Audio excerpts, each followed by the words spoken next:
దగ్గర నుంచి వచ్చిన ఒక డ్రెస్ అయితే మీకు చూపిస్తాను. రివ్యూ అయితే తప్పకుండా చెప్పండి. ఎందుకంటే మీకు కాకపోతే ఎవరికి చూపిస్తున్నాను నేను. ప్రతి ఒక్కటి చెప్తున్నాను కదా, ఎలా కుట్టాను, ఎక్కడి నుంచి వచ్చిందనేది. అయితే తప్పకుండా లాస్ట్ వరకు చూసి ఎలా ఉందో చెప్పండి. నా మీద నమ్మకంతో ఊరు నుంచి ఎగ్జామ్ రాయటానికి ఇక్కడికొచ్చింది. వచ్చేటప్పుడు తీసుకొని వచ్చింది, వెళ్ళేటప్పుడు తీసుకొని వెళ్తుంది. అయితే కుట్టించాను. ఇప్పుడు చూపించాను కదా, అవి చీర చెంగులకి వస్తాయి కదా హ్యాంగింగ్స్, పైట చెంగుకి అవి తీసి పక్కన పెట్టాను. హ్యాంగింగ్స్ పెడదామని, కొత్తగా ట్రై చేస్తే బాగుంటుంది కదా. అయితే హ్యాండ్స్ ఏమో డబుల్ కట్ వర్క్ పెట్టమని ఫోటో పెట్టింది. కొలత డ్రెస్సు కొంచెం యావరేజ్గా ఉందంట, అది ఇచ్చింది.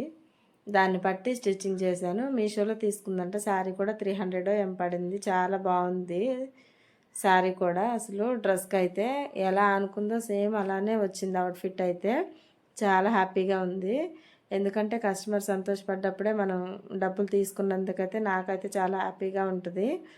అలానే కుట్టించాను నచ్చినట్టు. చాలా హ్యాపీగా ఫీల్ అయింది. ఇలానే అనుకున్నాను అంటే ఇలానే కుట్టించారు. చాలా బాగుంది డ్రెస్సు.